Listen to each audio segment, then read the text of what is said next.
আসসালামু আলাইকুম, welcome back to my mini blog. তো আজকে আমি একটা ভীষণ মজার ভর্তার রেসিপি আপনাদের সাথে শেয়ার করব। আর এই ভর্তাটা বানাতে মাত্র সময় লাগে 10 মিনিট, আর খেতেও কিন্তু খুবই মজা। তো এই ভর্তাটা থাকলে কিন্তু প্লেটের ভাত নিমিষেই শেষ হয়ে যাবে। তো এই ভর্তাটা তৈরি করার জন্য আমি এখানে চিংড়ি মাছ নিয়েছি।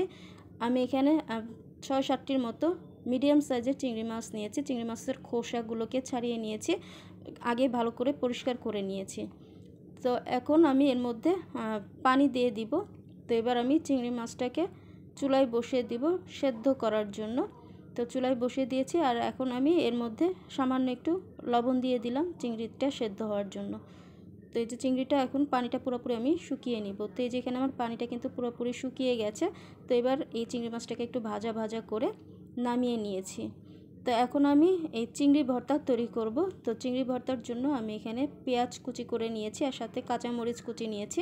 এখানে আমি দুটি বড় সাইজের পেঁয়াজ কুচি করেছি, আর এখানে একটি কাঁচামরিচ দিয়েছি। কাঁচামরিচটা আপনারা যতটুকু ঝাল খাবেন তো সেই অনুপাতে অ্যাড করে দিবেন।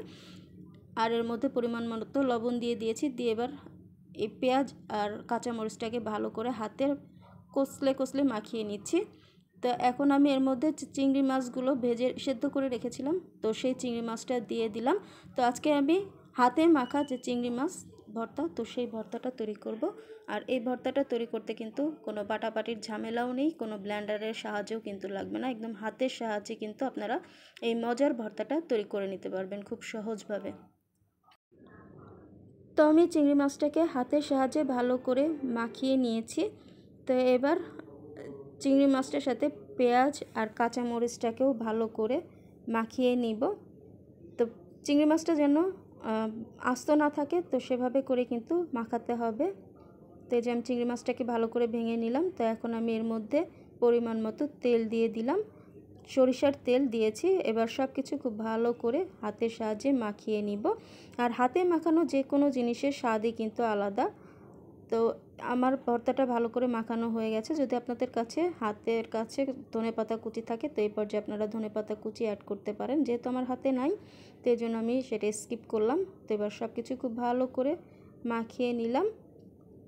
তো এই যে আমার ভর্তাটা কিন্তু হয়ে গেছে। তো এবার আমি এটাকে একটা সার্ভিং প্লেটে সার্ভ করে দিচ্ছি। তো তৈরি হয়ে গেছে হাতে মাখানো চিংড়ি মাছের ভর্তা। তো এই ভর্তাটা আপনারা 10 মিনিটে কোনো রকম ঝামেলা ছাড়াই কিন্তু তৈরি করে নিতে পারবেন। আর এরকম একটা ভর্তা থাকলে কিন্তু প্লেটের ভাত কখন শেষ হয়ে যাবে আপনারা টেরই পাবেন না। তো আশা করছি আমার আজকের এই রেসিপিটা আপনারা অবশ্যই বাসায় একবার তৈরি করে খেয়ে দেখবেন। আশা করছি আপনাদের ভালো লাগবে। যদি ভালো লাগে তাহলে অবশ্যই আপনার ফ্রেন্ডস আর ফ্যামিলির সাথে শেয়ার করবেন। তাহলে আজকে এই পর্যন্ত, আল্লাহ হাফেজ।